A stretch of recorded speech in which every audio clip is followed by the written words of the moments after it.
patrón de comportamiento que se desvía a las expectativas de la cultura del individuo. Entonces es supremamente importante entender que esto va ligado a la cultura del individuo y se manifiesta en cuatro aspectos principales: en la cognición, en la afectividad, en el funcionamiento interpersonal y en el control de los impulsos. Estos trastornos se van a clasificar en tres clústeres, es decir, tres grupos: el A, el B y el C, cada uno con características propias, y el de hoy es el B, que se caracteriza por ser impulsivos, emocionales y llamativos. Algo muy importante es que todos estos clústeres van a tener un patrón, unas reglas que deben seguir y que deben ser crónicos, deben ser inflexibles, dominantes en situaciones personales y sociales, es decir, van a afectar la calidad de vida del individuo, van a causar malestar y deterioro social y van a dar inicio en las primeras etapas adultas. Últimamente es que no se puede atribuir a ninguna otra sustancia ni ninguna otra afección médica. Entonces, ¿qué me caracteriza el clúster B? De personalidad, va a ser gente muy extrovertida, pero pilas que esto es muy diferente a que tengan buenas relaciones sociales. Usualmente van a tener malas relaciones interpersonales, va a ser gente dramática, emocional, llamativa, dependiente, muy importante que tiene un componente genético, hay una tasa de heredabilidad. Va a ser gente con inestabilidad social, interpersonal, que están en búsqueda de novedad, curiosos, impacientes. También hay una relación de comorbilidad por abuso de sustancias y principalmente es gente muy impulsiva, que están haciendo actividades de alto riesgo, como son deportes extremos, yo no sé, como actividades de alto riesgo en general. Y los cuatro tipos de trastornos se vienen egocíntico y egosincrónico. El egocíntico es que estas personas no son conscientes de que hay algo mal dentro de su personalidad, y aquí entra la antisocial, la histrónica y la narcisista, que ya vamos a ver qué es cada uno un poquito, y la egosincrónica, que sí son conscientes de sus propios problemas, y aquí es la borderline o la límite. Aquí están los cuatro tipos de trastornos de personalidad del clúster B. Está la antisocial, la borderline, la histrónica y la narcisista. Entonces empecemos. Primero que todo es la antisocial. ¿Qué me caracteriza este trastorno? Son actos ilegales repetitivos, hay conductas socialmente irresponsables, gente que no sigue las normativas legales, hay un descuido de los derechos de los normales, es decir, que carecen completamente de empatía, y este también se conoce como psicopatía, sociopatía, mucha gente lo ha llamado trastorno disocial de la personalidad, etcétera. Entonces tienen muy desarrolladas las habilidades comunicativas, son encantadores o cautivadores porque la manipulación es una de las fuertes de estas personas, ya vamos a ver por qué. Son indiferentes y también es muy común que haya promiscuidad, drogadicción y conductas violentas. Entonces, la prevalencia es mucho más frecuente en hombres que en mujeres, una relación de 3 a 1%. Es más frecuente en familiares de primer grado, aquí está el componente genético, sin embargo, hay más riesgos si hay parientes biológicos de hombres que tienen el trastorno. Hoy en día se cree que al menos el 75% de la población carcelaria tenga el diagnóstico, y esto explica por qué se les facilita tanto realizar actos ilegales, ver crímenes, etc. Y aparece antes de los 15 años y con frecuencia acompañado de trastorno de déficit de atención y hiperactividad y trastorno por abusos de sustancias. Hay varios factores de riesgos, como es presentar un trastorno disociativo de la personalidad desde chiquito, desde temprano, antes de los 10 años, y un TDAH. Y también está la parte cultural, social, todo su entorno, el maltrato o el abandono de la infancia es algo completamente importante. Y también es muy importante el rol de los padres en la infancia, como es un comportamiento inestable o una inconsistencia en la disciplina, negligencia, etcétera, que puede afectar el neurodesarrollo adecuado del infante. También es muy importante que haya, si hay un bajo estatus económico, el medio urbano, hay gente que crece en una cultura, un espacio que es mucho más violento que otras personas, entonces eso afecta un montón, obviamente, y esto aumenta que las probabilidades de que un niño con un trastorno disociativo, al crecer, evolucione a un trastorno antisocial, que es ya del clúster B como tal. Ahora, la presentación clínica. ¿Qué vamos a ver clínicamente? ¿Yo qué voy a poder observar en este paciente? Va a haber un patrón general de desprecio y violación de los derechos humanos que es ver desde chiquito. El niño va a tomar conductas antisociales desde chiquito en la adolescencia y estas van a seguir manifestando hasta la edad adulta. Esto es repetitivo y persistente y no logra en ningún momento adaptarse al comportamiento legal, y es muy importante que no sea, o sea, las normas sociales no son apropiadas para la edad. Es decir, desde chiquito ya va a tener muy en cuenta como por ejemplo conductas sexuales o conductas de hurto, de mentir, en nada, es que no se debería todavía, por ejemplo. Los comportamientos característicos que podemos ver es agresión a la gente o a los animales, niños que tienen mascotas y las lastiman y lo disfrutan hacer, por ejemplo, destrucción de la propiedad, fraudes, hurtos y violación grave de las normas. Algo muy importante es que los actos agresivos necesarios para defenderse, es decir, si a mí me atacan, me roban y yo me defiendo, eso no cuenta como un indicador. Y muy importante que esta enfermedad es de un curso crónico y puede manifestarse menos a medida que se envejece, es decir, la gravedad del trastorno disminuye hacia la cuarta década de la vida en específico. Entonces aquí hay algunos síntomas, es que estas personas repetidamente hacen actos que son motivos de tensión, desprecian los deseos y los sentimientos de los demás, hay patrones de impulsividad, lo cual les dificulta mucho planificar su futuro, no tienen nada planeado, por así decirlo, están muy despreocupados por su propia seguridad, por su propia higiene, son un poco dejados y por la de los demás también, frecuentemente engañan y manipulan para su propio provecho y placer, y pueden mentir repetidamente, usar un alias, estafar o simular una enfermedad, o sea, suena mucho como lo que conocemos como criminales. También pueden descuidar, abandonar el cuidado de un niño, por eso es que son características de padres muy irresponsables.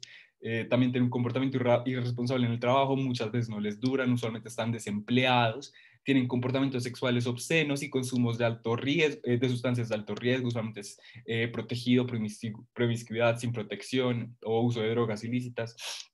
Son indiferentes y justifican sus actos con argumentos muy superficiales. Tienen, así como son irresponsables en el trabajo, también en su parte económica, usualmente están con deudas y tienen poco remordimiento de sus consecuencias. Lo que les conté, no son conscientes de que están haciendo algo malo y no se sienten mal.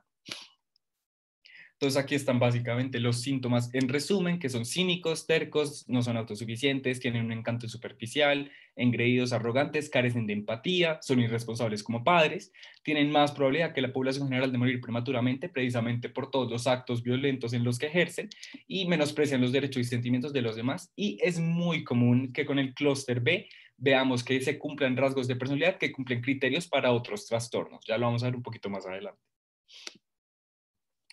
El diagnóstico es fundamental que tengan más de 18 años y que evidencien desórdenes de conducta antes de los 15 años. Si un niño tiene desórdenes de conducta, solo se le diagnostica como tal, como desorden de conducta, hasta que cumpla 18 años. Ahí se vuelve trastorno antisocial. Como el engaño y la manipulación son características tan centrales de este trastorno, es muy importante que al hacer la evaluación clínica recabamos información tanto del paciente como de fuentes colaterales, como puede ser la familia, el acompañante, etcétera, quien venga con él. Y el diagnóstico puede ser muy complicado y puede ser aplicado erróneamente a personas que tengan una personalidad antisocial, ya que hay gente que de por sí prefiere ser un poco más aislada o la adapta ante una estrategia protectora de supervivencia en el aspecto social. Y también, como ya les dije, hay que tener en cuenta el contexto social y económico porque la cultura y los espacios influyen un montón. Aquí están los criterios del DSM-5 para la clasificación. Toca tener 3 o más de estos siguientes. Ya les hablé un poco de la edad. Entonces es un incumplimiento de las normas, el engaño, la impulsividad, la irritabilidad y la agresividad, que tengan desatención de la seguridad propia o de los demás, una irresponsabilidad constante y que haya ausencia de remordimiento. Hay varios diagnósticos diferenciales, entonces se puede confundir mucho con otros trastornos, como es otros del grupo B, porque hay varios parecidos. Hay varios del control de impulsos y también se puede diferenciar con trastorno de usos de sustancias. Muchas veces los conductos criminales son asociados al uso y la obtención de drogas, más que algo de la personalidad como tal. También es muy diferente diferenciar lo que por sí haya una conducta antisocial, que haya la personalidad de la persona sea así, algún cambio de la personalidad causado por algún trastorno médico general, algo neurológico, algún desbalance hidroeléctrico también me puede afectar, alguna psicosis que ya me afecta más que todo la manía, que ya eso me lleva a la bipolaridad, que es muy importante que la conducta antisocial en la bipolaridad suele limitarse solamente a los episodios maníacos y los pacientes bipolares no muestran problemas de conducta en sus infancias, los antisociales sí.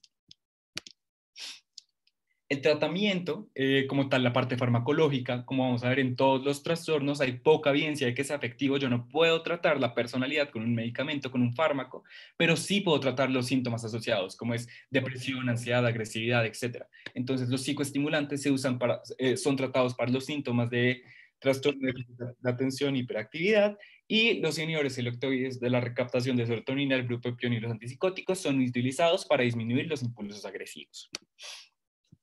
También hay varios tipos de tratamiento, como es la psicoterapia grupal, y esto es para individuos con pasado criminal, como lo que vemos con criminales que van a grupos de ayuda, por ejemplo, para la reintegración a una vida cotidiana. Entonces se une gente con varios estilos de vida parecidos y se trata de hacer un tratamiento de elección, pues como en comparación y con una población similar.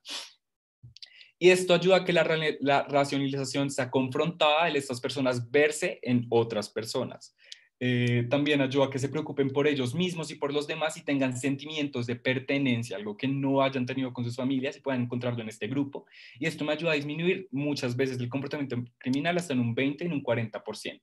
El objetivo de esta terapia es mejorar las habilidades sociales, el abuso de sustancias, manejar impulsos y disminuir las actitudes antisociales. También hay otros tipos como la terapia familiar, que es cuando la familia contribuye o perpetua sus comportamientos, entonces se van a identificar y se van a corregir. También la terapia individual, que puede ser inafectiva. ¿Por qué? Porque es muy difícil tratar a estos pacientes, porque su personalidad es poco confiable, son manipulativos, tienen muy poca tolerancia a la frustración que yo los confronte. Entonces, el abandono de la terapia es muy, muy alto. Entonces, esta casi no siempre es la primera opción. Y también se puede usar la terapia cognitivo-conductual, que ha sido usada y reportada en éxito en este trastorno y intenta disminuir las futuras consecuencias de la conducta.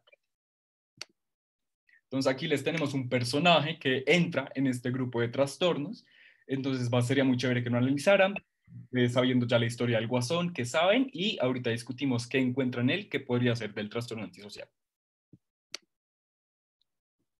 We were able to save this, the console's memory board. I know it's not much, but it's not much. It's nothing. Luke says, all in my day. In your day? Ever since you conned your way into this gang, it's been your day this and your day that. Bonk. Your day is over, old man, even if you are who you say you are. And personally, I think you're a fake. Ah, brave new world that has such putzes in it. He's got us running around ripping a lot of geek junk, but no cash. He won't tell us what his plan is, if he even has one. I want out. If you insist. Hey, man, take it easy. I was just kidding. So was I.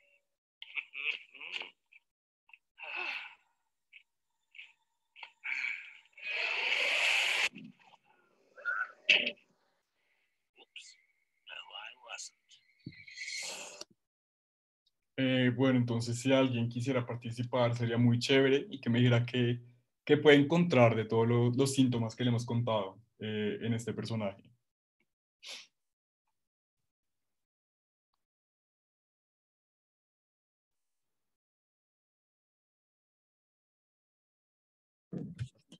Bueno, pues yo creo que del Guasón, como las principales cosas que uno podría asociar con el trastorno pues antisocial, sería el tema de la manipulación, pero creería que más importante como la ausencia de empatía y como remordimiento por el sufrimiento de otros, que se ve tanto en el video que nos mostraron como en general, pues si uno pues conoce el Guasón, no se vio, no sé, de pronto la película, se da cuenta que eso es como la principal característica como de él.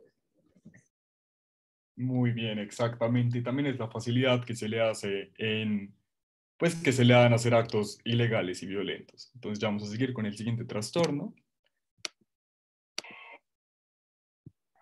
Bueno, entonces ya continuando con el siguiente trastorno, tenemos borderline o límite. Se caracteriza por un estado de ánimo y relaciones interpersonales inestables. Son pacientes que tienen frecuente miedo al abandono, ideación suicida, automutilación, sensación de vacío emocional y también cursan con un trastorno de identidad. Entonces, algo muy característico de ellos es que cursan con amnesia afectiva. Entonces, estos pacientes tienen unos cambios de repente del afecto positivo o negativo hacia personas importantes en la vida del sujeto, esto con el fin de evitar el abandono. También pueden tener episodios micropsicóticos e inestabilidad. Su prevalencia es del 2 al 3% y este es más frecuente en mujeres, puede ser hasta un 75% que en hombres. Los factores de riesgo es 5 veces más frecuente en los familiares de primer grado de quienes tienen el trastorno que en la población general. Entonces, como nos decía mi compañero Juan Felipe, pues está muy relacionado genéticamente. Acerca de la presentación clínica, entonces un patrón general de inestabilidad en las relaciones interpersonales, la autoimagen y la afectividad, y tienen una notable impulsividad que comienza al principio de la edad adulta. Estos pacientes realizan frenéticos esfuerzos para evitar un abandono real o imaginado, y la percepción de una separación o rechazo puede ocasionar graves cambios en la autoimagen, la afectividad, la cognición y comportamientos. Estos sujetos son muy sensibles a las circunstancias ambientales. Adicionalmente a esto, pues su alta impulsividad, sus amenazas suicidas, la frecuencia de la automutilación puede llevar a altos niveles de utilización de los recursos de salud mental y general. Entonces, el deterioro causado y el riesgo de suicidio son mayores en los primeros años de la edad adulta, y así como en el antisocial durante la cuarta y quinta década de la vida, la mayoría logran una mayor estabilidad en sus relaciones y actividad personal. Estos también cursan con un mecanismo de defensa splitting, entonces este se defiende a través de su propia destrucción. Y el estado de fragmentación le permite al paciente lidiar con la realidad traumática. Entonces, algunos síntomas: estos pacientes idealizan a quienes se ocupan de ellos o a sus amantes y demandan mucho tiempo de estas personas y tienden a compartir demasiado rápido los detalles más íntimos. Sin embargo, pueden llegar a cambiar rápidamente de idealizarlos a devaluarlos, ya que comienzan a pensar que los van a abandonar o que no les van a prestar suficiente atención. En este trastorno en específico pueden llegar a empatizar, pero esto es solo con búsqueda de algo más, entonces que la otra persona se quede con ellos. También son propensos a cambios dramáticos en su opinión sobre los demás, lo que ya les explicaba de la amnesia afectiva. Sufren de sarcasmo extremo, amargura persistente o explosiones verbales, y están en una constante infravaloración de sí mismos. Piensan que no son suficientes y pues que los van a abandonar. También tienen inestabilidad en la imagen, pueden tener cambios bruscos y dramáticos de la autopercepción, pueden cambiar sus objetivos, sus valores y aspiraciones profesionales. También tienen impulsividad en al menos 2 áreas peligrosas, como sea apostar, gastar dinero irresponsablemente, darse atracones, abuso de sustancias, involucrarse en prácticas sexuales no seguras o conducir temerariamente. Y esto no solo los pone en riesgo a ellos, sino también ponen en riesgo a las demás personas. Como ya les dije, cambios bruscos en las opiniones, y esto es muy importante, ya que puede cambiar el futuro en cuanto a los estudios, al trabajo, a su identidad sexual, a la escala de valores y a su tipo de amistades. Como les decía, presenta comportamientos, intentos o amenazas suicidas recurrentes o comportamientos de automutilación, lo que va a dar como resultado una minusvalía física. Como pues tienen ese problema de la amnesia, tienen pérdidas repetidas del trabajo, interrupciones de sus estudios y rupturas amorosas. Como todos los trastornos de personalidad, se solapan entre sí, entonces pueden ocurrir en simultaneidad con otros trastornos de la personalidad. Su estado de ánimo disfórico suele ser interrumpido por periodos de ira, angustia o desesperación, pero estos pacientes nunca llegan a un estado de calma o de plenitud. La ira es generalmente desencadenada cuando consideran que las personas que se ocupan de ellos o sus amantes son negligentes o que tal vez los van a dejar. Entonces, después de esta ira van a tener sentimientos de pena, culpabilidad, y se sienten ellos los culpables de que la otra persona los vaya a abandonar, y que comienzan a sentir como si fueran personas malas. Entonces aquí tenemos los criterios del DSM-5, como ya les estaba explicando. Es un patrón dominante de inestabilidad de las relaciones interpersonales, autoimagen y afectos, e impulsividad intensa. Esto comienza en las primeras etapas de la edad adulta y está presente en diversos contextos. En esta se manifiesta por 5 o más de los 9 hechos que tenemos ahí. Entonces, esfuerzos desesperados para evitar el desamparo real o imaginado. Aquí es muy importante no incluir el comportamiento suicida en la automutilación, ya que este es el criterio número 5. También tienen patrón de relaciones interpersonales inestables, alteración de la identidad, impulsividad, Igualmente, no incluir el criterio 5, ya que pues este es el comportamiento, actitud o amenaza recurrente de suicidio y comportamientos de automutilación, la inestabilidad afectiva, la sensación crónica de vacío, enfado inapropiado e intenso e ideas paranoides transitorias relacionadas con el estrés o síntomas disociativos graves. Entonces, entre los diagnósticos diferenciales tenemos trastorno de abuso de sustancias, trastorno psicótico mayor, sin embargo en este hay una presencia de mayor deterioro de la prueba de realidad, el trastorno de la personalidad esquizotípica. En este los pacientes límites carecen de la peculiaridad y el pensamiento referencial, que es muy característico del trastorno de la personalidad esquizotípica. En el trastorno del espectro bipolar, la gran diferencia es que pues, los cambios del estado de ánimo no deben cumplir los criterios de los episodios maníacos ni hipomaníacos del trastorno del espectro bipolar. Ya hablando un poco de tratamiento, pues como decía mi compañero, debido a que estos son trastornos de la personalidad, los fármacos no son muy usados para cambiar la personalidad, ya que es algo realmente muy difícil. Entonces, este tratamiento es más enfocado a los síntomas. El litio lo usan para disminuir la irritabilidad y autolesiones. La carbamazepina puede aumentar el control conductual y disminuye la ira y la impulsividad. El ácido valproico ha demostrado que tiene éxito para tratar la irritabilidad y la agresión. Asimismo, la olanzapina, que puede disminuir los episodios de paranoia y otras ideaciones psicóticas, la agresión impulsiva y la depresión. Los antipsicóticos de primera generación tienen un perfil muy similar a esta. Los inhibidores selectivos de la recaptación de serotonina tienen eficacia terapéutica para los cambios de humor, la agresividad y la conducta adaptativa en general. Aquí hay algo muy importante y creo que es de las cosas más importantes, es que cualquier medicación en estos pacientes debe ser monitoreada con cuidado y prescrita con precaución, porque ellos tienen alto riesgo de no adherencia y pueden desarrollar un abuso de sustancias o pueden usar estos fármacos en intentos o amenazas suicidas. Ya pasando al tratamiento de psicoterapia, la grupal es una forma útil de tratar los problemas interpersonales, ya que cuando estos pacientes se encuentran en grupo van a formar lazos, sea con el grupo o con compañeros, y muchos compañeros también pueden ayudar a intervenir en los conflictos con demás miembros del grupo. La psicoterapia familiar es usada para trabajar en la dependencia y los problemas de la conducta dramática. En la psicoterapia individual es realmente complicado, ya que la severidad y la naturaleza de los síntomas hace que los pacientes tengan la habilidad de generar reacciones negativas por parte del terapeuta. Pero hay terapias estructuradas que han demostrado de ser de gran utilidad.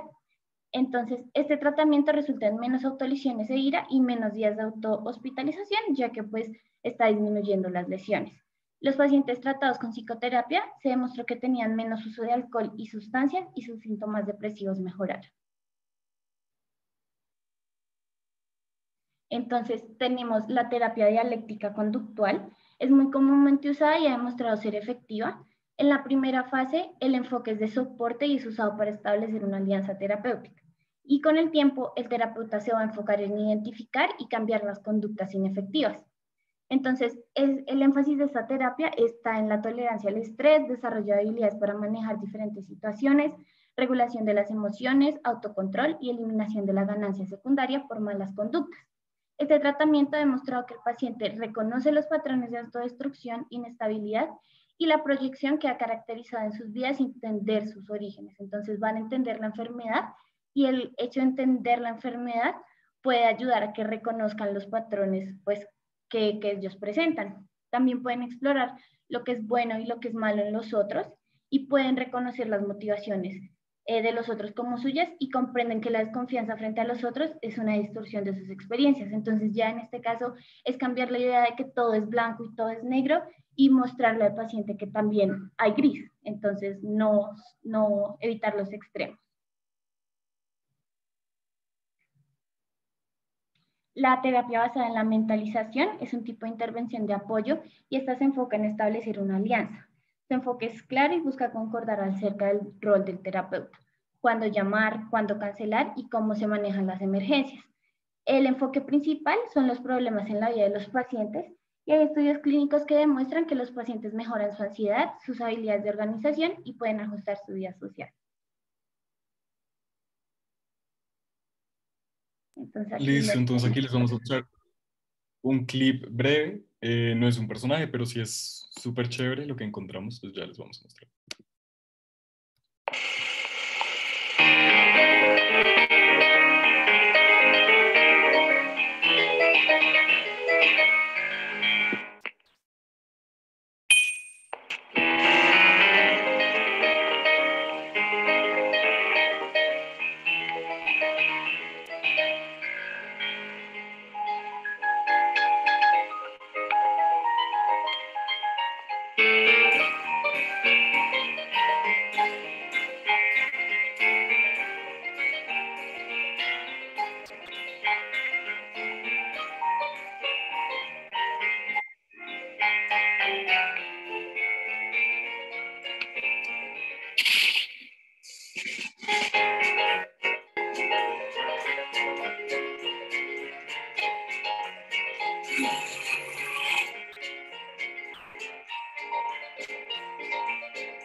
Bueno, eso es un poquito lo que les queríamos mostrar y ahora seguimos con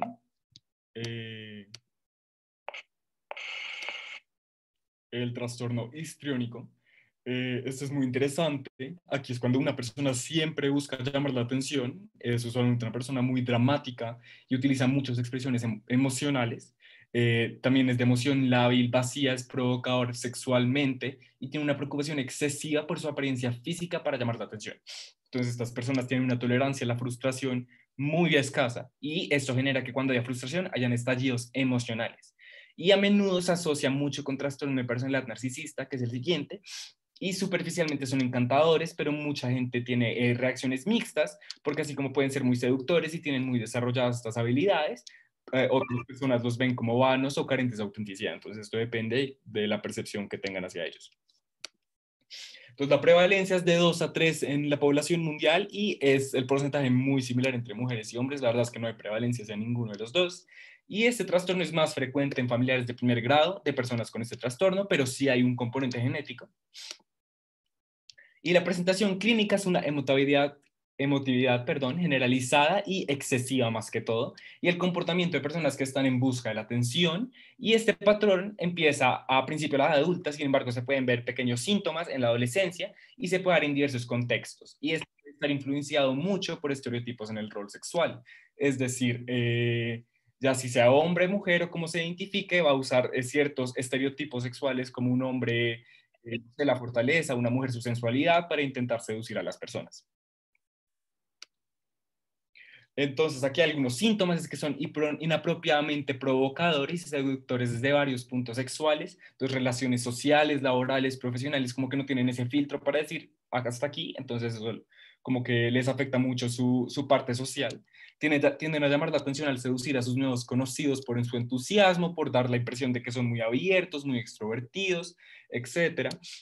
Cuando no son el centro de atención, pueden hacer algo muy dramático para atraerlas, es decir, están en necesidad de atención y les da duro si no la tienen. No están cómodos o se sienten despreciados, sienten que la comunidad no los aprecia si no son el centro de atención o si la gente no les está hablando, tal cosa. Y son muy vivaces y dramáticos. Estas personas utilizan muchos manerismos, muchas caras faciales, hablan duro, etc. Estas pueden trastornarse fácilmente ante un comentario crítico sobre su apariencia. Un te ves feo hoy o no te ves muy lindo les da muy duro, o ante una fotografía en las que parece que no se vean tan bien. También tienen una expresión emocional superficial y muy cambiante. Tienen autodramatización, teatralidad y una expresión exagerada de la emoción, lo que ya estamos hablando. Es bastante interesante que para estas personas es muy difícil alcanzar intimidad emocional con las personas, porque como son personas tan superficiales y están como, pues su fuerte, su parte desarrollada de su personalidad es la parte sexual, un vínculo emocional, un lazo fuerte es más difícil de encontrar. y frecuentemente están haciendo un papel en sus relaciones, en la sociedad, en la gente, para llamar la atención, y pueden tratar de ejercer un control sobre su compañero mediante manipulación emocional o seducción, básicamente demostrar que ellos son como quien manda en la relación. Sin embargo, aún así generan una dependencia a su pareja porque muchas veces encuentran en esa persona la admiración o la atención que están buscando. Estas personas expresan opiniones contundentes con un natural talento dramático, es decir, son muy buenos desenvolviéndose socialmente, pero usualmente votan muchas ideas, pero con argumentos un poco vagos y poco sustentados. También tienen una forma de hablar muy excesivamente subjetiva y carente de matices. Son muy sugestionables, es decir, son fáciles de influenciar y suelen tener una relación muy deteriorada con sus amigos debido a que tienen un estilo interpersonal muy sexualmente proactivo y es difícil mantener solo una amistad. Acostumbran a considerar las relaciones más íntimas de lo que son en realidad. Cualquier persona que conocen, cualquier conocido, ya lo consideran un amigo y buscan la novedad, la estimulación, ya que estas personas se aburren muy fácil con su rutina habitual. Entonces aquí están los criterios de clasificación del DSM-5. Como ya vimos, es un patrón de dominante de emotividad excesiva y para clasificarse necesitan más 5 o más de los siguientes síntomas. Entonces, que estas personas se sientan cómodas en situaciones donde no es el centro de atención, que se caracterice mucho con comportamientos sexuales inapropiados, que presente cambios rápidos y expresiones planas de las emociones, que utilice mucho su aspecto físico para atraer la atención, que estas personas se van a vestir bien, van a usar maquillaje, peinados, etcétera, para llamar la atención. Tienen un estilo de hablar excesivamente a través de impresiones, detalles, manerismos, muestran autodramatización, teatralidad, expresiones exageradas, son gestionables, fácilmente influenciables y consideran que las relaciones son más estrechas de la realidad. Algo muy importante en lo histriónico es que esto puede variar de culturas. Para lo que alguna cultura es histriónico, para otra puede ser completamente normal, dependiendo de cómo lo que ellos consideran sociable, extrovertido, o sea, varía un montón. Relacionar con el paciente límite que acabamos de ver, por la impulsividad precisamente, pero el paciente límite va a mostrar muchas más ideas de desesperanza y muchas más conductas suicidas. También con el trastorno de somatización que puede coexistir, pero este se distingue específicamente por énfasis en síntomas físicos. También se parece mucho al paciente narcisista, sin embargo, este se preocupa más por la grandiosidad y envidia y no tanto por la atención y su apariencia física como es el sujeto histriónico. Y la persona con un trastorno de personalidad dependiente, ambos buscan la necesidad de aceptación y consuelo, pero el sujeto histriónico va a buscar el grado de emotividad muy, muy, muy alto. De tratamiento, como ya vemos, farmacológicos hay poca evidencia, pero estas personas usualmente sufren de trastorno depresivo mayor o ansiedad y para esto sí se puede hacer una terapia antidepresiva y resultar exitosa. Los más preferidos son los inhibidores de la monoaminoxidasa y son útiles para tratar la depresión asociada. Estos pacientes son propensos al uso erróneo de los medicamentos, al ser tan impulsivos, usualmente no se toman bien los medicamentos en ciertos horarios establecidos, aburren con las rutinas, es muy difícil que se adapten a una rutina establecida y por eso toca tener precaución al prescribirlos. Y allá hablando de psicoterapia, la grupal se benefician por grupos en los que están personas con la misma personalidad, aportan un espejo que yo pueda ver cómo es mi personalidad y cómo va a afectar a otra persona que no sea yo, porque estas personas tienen como, pues sí, alterada su percepción de ellos mismos y pueden servir para confrontar emociones en lugar de aceptarlas o ignorarlas y como requieren aprobación por los otros, son más propensos a enfrentar la aprobación que debido a que siempre evitan ser rechazados. O sea, es más probable que acepten estar en un grupo que a una terapia individual. También es muy importante la de marital o de pareja, ya que puede ser un reto porque la relación usualmente emocionalmente no es tan débil y la persona histriónica no siempre va a estar dispuesta a renunciar al grado de control que tiene sobre la otra persona. Y la individual debe ser empática, interactiva y se va a usar la psicoterapia psicodinámica y la terapia cognitivo-conductual. Aquí vamos a encontrar los sentimientos del paciente, los vamos a delimitar la cualidad de las emociones y sus comportamientos. Y al analizar la relación entre los pensamientos y los sentimientos, vamos a intentar aumentar la capacidad de la reflexión del paciente y que él sea consciente de los comportamientos impulsivos y le pueda disminuir. Aquí tenemos el personaje relacionado que es de Jim Carrey en La Máscara, entonces también sería muy chévere si alguien pudiera identificar qué rasgos se encuentra y nos contara, muy chévere.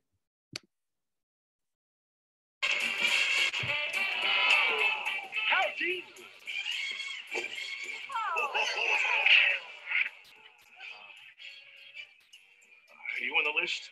No, but I believe my friends are. Perhaps you know them.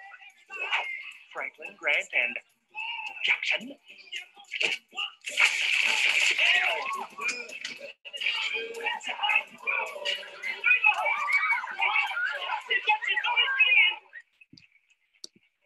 Listo, entonces si alguien quiere brevemente lo que vio, ver cómo lo puede relacionar con lo histriónico, pues nos podría contar. Aquí en el chat dicen que es seductor, teatral, sí, muy cierto. También muy... O pues alguien tiene algo más que decir, que quiera aportar. A mí me parece que es un personaje que siempre quiere estar llamando la atención de todo el mundo constantemente y, y cuando no la tiene igual busca recursos, pues es en este caso súper notorios para llamar la atención. Sí, muy bien. O sea, como pueden ver ahí, como que estaba pendiente de que la gente en la entrada lo estuviera viendo. Bien, como les había dicho, es muy importante la autopercepción de su imagen física. Como pueden ver, va bien vestido, camina con seguridad. O sea, características plenas de una persona histriónica. Y ya vamos con el siguiente trastorno y el último, que es el narcisista.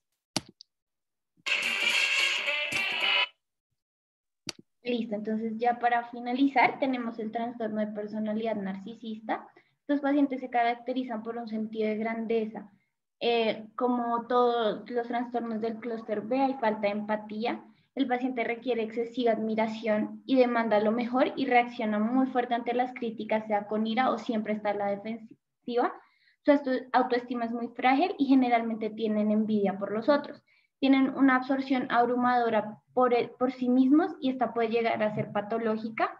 Sienten que las personas con las que se asocian deben también ser especiales y únicas y pueden explotar a terceros para conseguir sus propios fines. Entonces, su prevalencia del 50 al 70% de las personas que son diagnosticadas son varones. La prevalencia en la población general es del 1% y también se cree que en ciertos casos puede ser adaptativo y puede ser útil en ciertas trayectorias como en los actores, los políticos. Su presentación clínica es un patrón general de grandiosidad, tienen la necesidad de que sean admirados, su falta de empatía y esta puede comenzar a la edad adulta y se da en diversos contextos. Los pacientes sufren con frecuencia trastornos de estado de ánimo, como lo es la depresión mayor y la distimia. Aquí es muy importante que el paciente tiende a sufrir de crisis intensas en la mediana edad, ya que comienza a envejecer y es el último golpe a su autoestima. Pierde todo lo que lo caracterizaba como la apariencia física, las cualidades, la atención que ayuda a mantener su identidad comienzan a desaparecer. Entonces, entre los síntomas, tienen un sentido grandioso de autoimportancia, sobrevaloran sus capacidades y exageran sus conocimientos y cualidades, creen que son superiores, especiales y únicos y esperan que los demás les reconozcan como tales y siempre están en busca de recibir halagos. Entonces, acá es algo muy importante, es que piensan que solo los pueden comprender o pueden relacionarse únicamente con personas que son especiales, únicas, perfectas o de alto estatus, como ellos lo pensarían así. También atribuyen que aquellos con que tienen relaciones deben tener talentos, deben ser únicos o perfectos. Esperan que se les dé todo lo que deseen o crean necesitar sin importarles lo que les pueda representar a los demás y siempre esperan que su llegada sea recibida con admiración y se pueden sorprender si los demás no envidian lo que ellos poseen. También pueden estar constantemente preocupados pensando en si están haciendo las cosas suficientemente bien, cómo son vistos por los demás y pueden manifestarse como una necesidad constante de atención y admiración. También puede usurpar privilegios especiales que no les pertenecen y que piensan que lo merecen por ser así de especiales. Pueden envidiar los éxitos y las propiedades ajenas, creyendo que ellos son más merecedores que aquellos que tienen los logros o las admiraciones. Tienden a hacerse amistades o tener relaciones románticas solo si la otra persona parece dispuesto a plegarse a sus designios, a admirarlo, a envidiarlo. carece de empatía y tiene dificultad para reconocer los deseos y las experiencias subjetivas y sentimientos de los demás. También pueden devaluar las aportaciones de los demás, en especial si las demás personas están teniendo atención o reconocimiento por esas aportaciones, y a menudo son impacientes con los demás si los demás están hablando de sí mismos, de sus problemas y sus preocupaciones.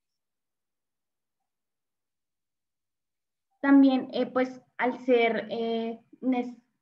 tener la necesidad de admiración, son muy sensibles a la crítica o a la frustración, y estas críticas pueden obsesionar a los sujetos y desarrollar sentimientos pueden desarrollar que se sientan humillados, degradados, hundidos y vacíos. También pueden reaccionar con rabia o contraatacando, y esto puede conducir a un retraimiento social, entonces pueden mascarar el trastorno. También tienen sentimientos persistentes de vergüenza y humillación, y siempre están con la constante autocrítica, que también va a estar asociada al retraimiento social, al estado de ánimo depresivo y trastorno depresivo mayor o distimia. También está asociado con la anorexia nerviosa, los trastornos por abuso de sustancias, especialmente los relacionados con la cocaína. Entonces aquí ya tenemos los criterios del DSM-5, aquí está realmente todo lo que hemos venido hablando, un patrón dominante de grandeza, sea en el comportamiento o en la fantasía, una constante necesidad de admiración y la falta de empatía. Comienza en las primeras etapas de la vida adulta y se manifiesta por 5 o más de los siguientes hechos: sentimientos de grandeza y prepotencia, absorto en fantasías de éxito, poder, brillantez, belleza o amor ideal ilimitado, cree que es especial y único y que solo puede comprenderlo o relacionarse con otras personas especiales o de alto estatus, tiene una necesidad excesiva de admiración, muestra un sentimiento de privilegio, explota las relaciones interpersonales, carece de empatía, con frecuencia envidia a los demás o cree que estos sienten envidia de él, y muestra comportamientos o actitudes arrogantes y de superioridad. Entonces, entre los diagnósticos diferenciales, este se dificulta ya que a menudo coexiste con otros trastornos de la personalidad del grupo B. Con el paciente límite, difiere en que este es más impulsivo, tiene menos identidad cohesiva y vive una vida más caótica que el paciente narcisista. El paciente histriónico puede ser más extrovertido desde el punto de vista emocional y se implica en mayor profundidad con otros. Y la diferencia entre el paciente narcisista y el antisocial es que explotan a las personas, pero la motivación del narcisista es mantener su imagen grandiosa, mientras que el del antisocial es obtener ganancias materiales a corto plazo. En su tratamiento farmacológico, pues es solo usado si tiene otros trastornos como ansiedad, depresión o riesgo suicida. En la psicoterapia grupal, como los pacientes pueden alterarse si reciben críticas de las demás personas, se debe asegurar que haya apoyo para el paciente para que se evite la rabia o que este paciente desee retirarse de la terapia. Un grupo de personas narcisistas también puede ayudar para aumentar su entendimiento de ellos mismos por medio de un espejismo. Entonces ellos pueden ver cómo son en otra persona y van a entender sus patrones comportamentales. En pareja o marital, el terapeuta debe ser muy cuidadoso de ir en contra de la culpabilidad unilateral hacia el paciente en los problemas de la relación. Es útil los juegos de roles o cambios de roles. En la psicoterapia individual es muy complicado porque estos pacientes van a desarrollar expectativas muy altas sobre los terapeutas, entonces se puede imposibilitar la construcción de una relación de confianza o alianza de trabajo. Y además, estos pacientes solo acuden al tratamiento cuando las demás personas lo presionan o si están sintomáticos, debido a que el pensamiento narcisista piensa que no hay nada que esté mal en ellos y que no necesitan ayuda. La psicoterapia psicodinámica y la terapia cognitivo-conductual ha demostrado gran utilidad. El terapeuta debe evitar los extremos, entonces no debe reunir al paciente con admiración, pero tampoco debe buscar la crítica fuerte hacia el paciente. Debe confrontar al paciente si es necesario, pero debe ser muy cuidadoso con el tiempo, cómo se le dice al paciente y siempre con mucha empatía y profesionalismo. En la terapia cognitiva Entonces pueden ser dirigidas a distorsiones cognitivas del mismo y de los demás, modificando estándares del paciente y metas personales en lugar de la comparación con los otros. Y aquí pues ya el último video. Entonces, para los que se hayan visto Juego de Tronos o se ven un poquito, también sería chévere que nos dijeran la relación que ven con el trastorno narcisista. Stand.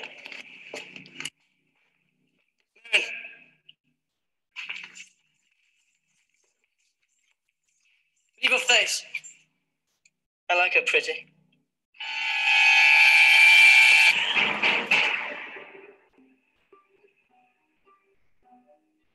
For my character, season 2 is about fitting into his role as king. Killing you would send your brother a message. He's testing his limits and kind of finding that he doesn't have any limits.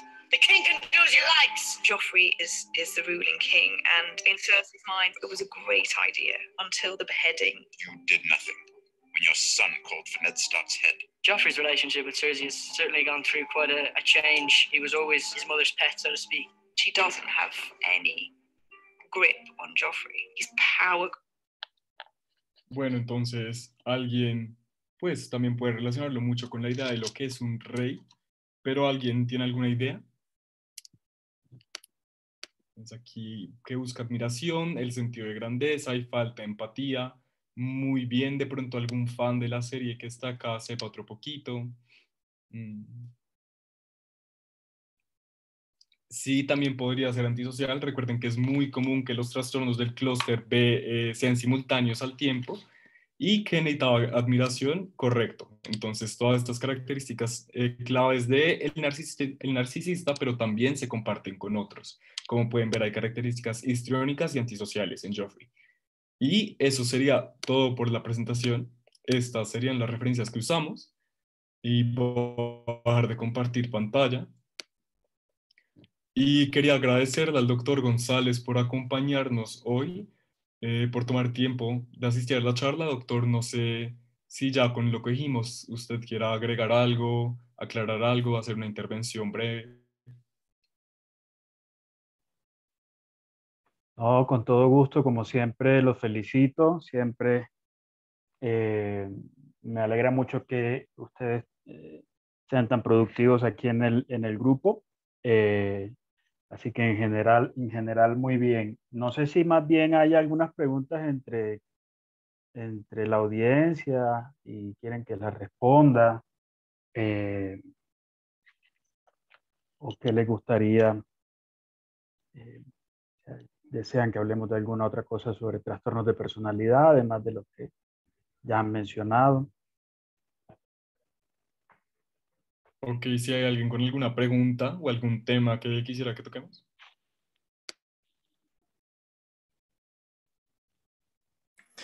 Sí, buenas tardes, profe. Yo tengo una pregunta. Sí. Hablando específicamente del trastorno de personalidad antisocial, pues claramente se asocia a conductas delictivas, bueno, crímenes de todo tipo, ¿no? Sí. Pero pues no todas las personas que cometen un delito, que matan, que roban, que estafan, son o se les puede achacar o se les puede echar la culpa a un trastorno de personalidad de base. Quisiera saber cómo es el proceso de identificar ese trastorno de personalidad o de buscar un trastorno de personalidad en una persona que comete un delito, para saber si se le puede imputar o no una culpa. ¿Sí me hago entender la pregunta? Como en cuanto de pronto lo forense y eso, ¿cómo Sí, sería exacto. para Esa es una evidenciar? pregunta de psiquiatría forense, Sí. exactamente. Muy bien. Bueno, antes que nada decir que los trastornos de personalidad per se no son inimputables, ¿no? Es decir, uno puede tener un trastorno de personalidad y eso no va a eximirlo uno de la responsabilidad de haber cometido un delito o no, ¿ya? Ahora, digamos que al hablar de personalidad hablamos de una estructura o de una forma de ser, una forma de estar en el mundo, de relacionarse consigo mismo y con los demás, un patrón de emociones, de conductas, de reacciones que es estable y que se decanta, se estructura más o menos a finales de la adolescencia. Entonces, esa personalidad va a tener ciertas características o ciertos rasgos Y cuando esos rasgos son muy intensos o se vuelven muy rígidos o son muchos, pues es cuando hablamos de un trastorno de personalidad. Entonces, ¿qué pasa? Que muchas de las personas que cometen un delito puede que tengan un trastorno de personalidad clínicamente dicho, otros incluso tendrán rasgos de personalidad, ¿ya? Antisociales. Pero no necesariamente cometer un crimen implica que uno tenga un trastorno de personalidad o unos rasgos de personalidad sociopáticos o antisociales de base, porque uno puede cometer un delito sin tener, eh, y aún así sentirse culpable, por ejemplo. ¿Sí? Lo que determina que exista esta sociopatía es que precisamente el sujeto es carente de empatía, carente de temor y de culpa por las acciones que puedan hacerle daño a los demás. Pero si entendemos esto, que esto corresponde más a un espectro dimensional que una cosa tajante, una separación tajante entre tener o no tener un trastorno, entendemos un poco más esto de cómo se puede tener o no un trastorno de personalidad antisocial y ser un criminal. Otra cosa que también hay que tener claro es que no necesariamente cuando uno tiene un trastorno de personalidad antisocial es criminal, es decir, habrá otro tipo de expresiones sintomáticas que puede que no necesariamente sean delictivas, ¿ya? De hecho, alguien puede ser un muy buen líder y en el fondo tener muchas cosas antisociales, muchas cosas sociopáticas. E igualmente todos en mayor o menor medida tenemos algunas características sociopáticas eh, en la vida, ya que incluso en la sociedad puede que sean un poco más eh, promovidas, ¿sí? Pero es más una cosa así, es más como un espectro en la expresión sintomática, lo que se puede observar en los criminales. Gracias, Doc. Y otra pregunta, pues también, sin salirse un poco del tema de la personalidad antisocial. En cuanto al tratamiento, la terapéutica, pues yo esto no lo he leído, no lo... es más como una revisión de pasillo cuando pasamos por psiquiatría. Sí. Que ellos realmente son los únicos dentro de todos los trastornos de personalidad que no les sirve ninguna terapéutica y que realmente pues lo único que es con ellos es aislarlos de la persona, de la sociedad para que no sean más dañinos en la misma. Eso es hasta qué punto es cierto que ninguna terapia, ninguna psicoterapia les puede funcionar a ellos que son como los más difíciles de tratar. Eso tiene que ver mucho en realidad a quién se lo preguntas, ¿sí? Hay investigadores del comportamiento humano, psiquiatras, psicólogos, abogados, etcétera, que consideran que debe haber una visión más cientificista de lo sociopático, ¿sí? Es decir, que hay que investigarlo más, entenderlo más, para poder ofrecerle una ayuda no tanto al sociópata como a la sociedad en general. Es decir, en la medida de que uno puede comprender y tratar mejor al sociópata, uno puede ofrecer digamos, una protección para quienes le rodean. Y para lograr eso, pues hay que entender el funcionamiento de la mente del sociópata. Entonces, habrá quienes te digan eso y habrá quienes te digan que no. Es decir, que simplemente no hay nada que hacer, lo único que hay que hacer es mandarlos a la horca o meterlos a un calabozo o lo que sea. Entonces, eso depende en realidad de a quién le preguntes, ¿de acuerdo? Lo cierto es que los abordajes terapéuticos con los que contamos hoy en día no son útiles en la sociopatía porque, insisto, no entendemos muy bien la sociopatía, ¿ya? No entendemos cómo, digamos, la esencia de lo humano, que es lo empático y el comportamiento gregario, el comportamiento social puede estar afectado, alterado. Entonces, eh, digamos que en la medida que hace falta ese conocimiento, no entendemos muy bien cómo debe ser el abordaje terapéutico y por ende no hay nada que podamos ofrecerles. Sea como sea, lo que ustedes tienen que tener presente es una cosa, y es que para uno mejorarse en un proceso psicoterapéutico, uno tiene que querer mejorar. Y en la medida de que muchas de estas características de personalidad son egosintónicas, es decir, que no se sienten ajenas a uno, no generan disconfort, que es lo contrario a lo egodistónico, que sí genera disconfort. En los trastornos de personalidad, mucho de lo que define el trastorno de personalidad es que son precisamente egosintónicos, no generan disconfort. Entonces, nunca voy a consultar por el trastorno de personalidad en sí mismo, sino por, como quien dice, las arandelas o los síntomas asociados. Entonces, el sociópata no va a consultar por su sociopatía. Hay excepciones, ¿sí? Pero por lo general no es así. Entonces, si no consulta por eso, pues no tiene intención de mejorar y por ende no podremos ofrecerle ningún abordaje terapéutico. Claro, profe. Y para eso también contribuye el hecho de que no sienten empatía y por lo tanto no sienten culpa, ¿cierto? Eso es algo que... Claro, exactamente. Ok. Al Profe, contrario, sí, precisamente por no sentir culpa les va bien en muchas cosas. Sí, sí. es que,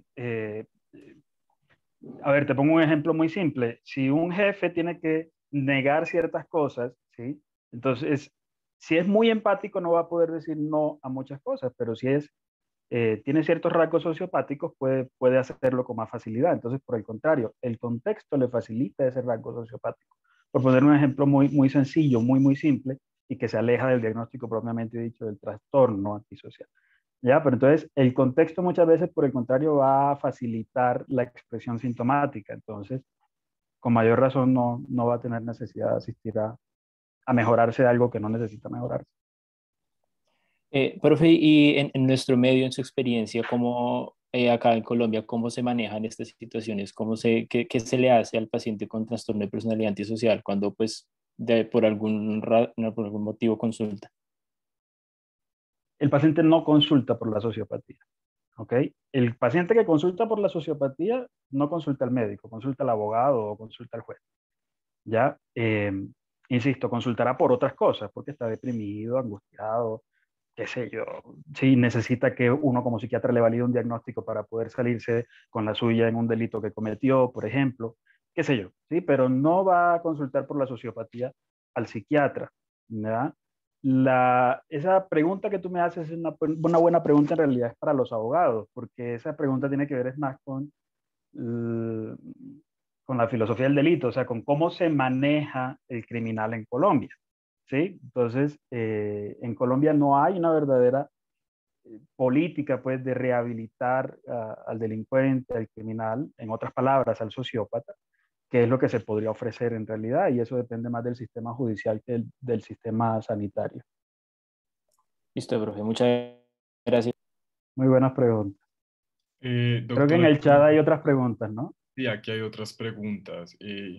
Isabela pregunta que cómo funciona exactamente la amnesia afectiva en el trastorno límite, que no comprende bien que pueden tener comportamientos negativos hacia la pareja si lo va a abandonar y si no deberían reaccionar de manera contraria y tratar mejor a la pareja para que no los abandone. Muy bien. Digamos que la patología limítrofe o lo borderline o lo fronterizo, hay una cosa muy importante y es que desde una lectura psicoanalítica eh, tiende a disociarse y a sí mismo y a todo lo que le rodea. Este splitting del que hablaban hace un rato en la charla se refiere precisamente a eso. Todo, absolutamente todo lo que está en su interior y lo que le rodea es dividido en dos grandes polos, o es bueno o es malo, o es blanco o es negro, ¿sí? O me gusta o no me gusta, o me hace daño o me ayuda. Entonces, cuando hablamos de disociación, de este splitting como un mecanismo disociativo, entonces el sujeto lo que hace es, como quien dice, olvidar la otra parte, ¿no? Es decir, si estoy comprometido en este momento en entender que el otro me ama como soy, o que yo amo al otro como soy, o que odio al otro como soy, como es, o lo que sea, eh, estoy olvidando la otra parte de ese otro, ¿sí? Entonces, esa forma de relacionarme con el objeto va a ser en ese momento únicamente en los términos de ese componente afectivo. Y eso tiene que ver con la manera en la que uno se relaciona con el otro. Esto suele estar relacionado con experiencias traumáticas tempranas. Recuerden que cuando hablamos de disociación, desde un punto de vista psicodinámico, psicoanalítico, usualmente hablamos de experiencias traumáticas, es decir, de esto como un mecanismo de defensa ante el trauma. Entonces, por eso la patología limítrofe se observa con cierta regularidad en personas que han sido víctimas de abuso sexual en los primeros 5 o 7 años de la vida, o que han convivido en ambientes muy deprivados emocionalmente, o que han sido maltratados durante la infancia.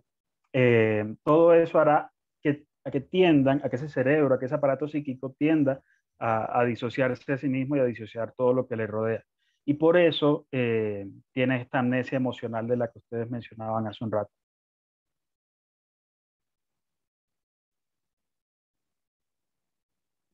Listo, doctor, muchas gracias. Yo creo que hacemos dos preguntitas más y De damos por acuerdo. terminada la sesión. Entonces, aquí Valeria pregunta, en relación a los trastornos de la conducta alimentaria, ¿qué tan común es ver alguna presentación de estos trastornos de la personalidad o si alguno puede predisponer a otro? Digamos que los trastornos, miren, los trastornos de personalidad es como si fueran un caldo de cultivo, ¿ok? Ustedes pueden tener una misma bacteria creciendo en un agar con sangre, en un agar sin sangre, qué sé yo. Y dependiendo del medio de cultivo en el que pongan a crecer esa bacteria, pues esa bacteria crecerá más o crecerá menos o tendrá unos patrones de crecimiento diferentes, dependiendo del agar en el que esté. Igual sucede con los trastornos de personalidad. Los trastornos de personalidad predisponen a la aparición de otros trastornos mentales, y asimismo un mismo trastorno mental puede tener una expresión sintomática diferente dependiendo de las características de personalidad de base. Entonces, estos trastornos de personalidad, el clúster B, por ejemplo, precisamente por la pobre tolerancia a la frustración, la tendencia a poner todo en el cuerpo, la marcada impulsividad que tienen, las marcadas dificultades para manejar sus propias emociones, para relacionarse con todo lo que los rodea, tienden con mayor frecuencia a tener trastornos de la conducta alimentaria, claro que sí. ¿Sí? Hay una cosa que es clara y es que los trastornos de personalidad se solapan entre sí. E igual puede suceder también con estos trastornos de la conducta alimentaria. Incluso hay pacientes que pueda que tengan un trastorno de la personalidad y tengan una relación problemática con la comida y no lleguen a tener un diagnóstico propiamente dicho de un trastorno de la conducta alimentaria. Pero sí es una comorbilidad bastante frecuente. Igual que en general con los trastornos afectivos, con el consumo de sustancias, con el resto de trastornos del control de los impulsos, con TDAH, son comorbilidades ampliamente frecuentes. Y también con síntomas psicóticos, particularmente la patología limítrofe, porque son sujetos que así como se disocian, pueden tener pequeñas microincursiones psicóticas. De ahí viene el nombre de lo limítrofe, que está en la mitad entre lo neurótico y lo psicótico. Listo, doctor, muchas gracias. Dice que los pacientes con Asperger tienen alguna predisposición mayor a cursar por trastornos narcisistas. Lo que pasa es que si tengo un Asperger, entonces ya no tengo un trastorno de la personalidad, ¿ok? Porque ese sería un trastorno del neurodesarrollo. Eso explicaría per se los síntomas. Sucede que, más bien sucede que muchos sujetos que tienen un Asperger de base, a medida que crecen, esos síntomas pueden ser entendidos como una forma de narcisismo. Entonces, un sujeto con un trastorno del espectro autista, ya sea un Asperger propiamente dicho o un autismo en general de alto rendimiento, que no se ha detectado en la infancia y asista a los, qué sé yo, 28 años, 30 años, qué sé yo, al consultorio, si yo como psiquiatra no estoy entrenado, no tengo el ojo para detectar trastornos del espectro autista, puedo decir que mi paciente tiene un trastorno de personalidad narcisística o inclusive que tiene un trastorno histriónico o limítrofe, que son, digamos, como los diagnósticos a los que pueden virar los Asperger a medida que van creciendo. Pero no es que haya un cambio de diagnóstico, ni que los diagnósticos estén solapados, sino que se parecen mucho en la adultez. Por eso es importante hacer el diagnóstico de los trastornos del espectro autista temprano en la vida. Ok, bueno, doctor, yo le quería dar muchísimas gracias por acompañarnos, por la asesoría y por el tiempo. Y yo creo que ya podemos dar finalización a la charla. Muchísimas gracias a todos por asistir y no se les olvide llenar la asistencia, por favor. Y ya eso Sí, es todo. doctor. Muchas gracias a todos los que asistieron. Espero que les haya gustado la charla, hayan aprendido algo. Y al doctor, muchas gracias por el apoyo. Con todo gusto, con todo gusto. Por aquí me preguntaron que si Trump era un narcisista, obvio, un narcisismo maligno que tiene hombre. La palabra clave es narcisista. El que escribió por el chat. Muchas gracias, Juan. Gracias, Juan Felipe. Bueno, que estén bien, chicos. Adiós.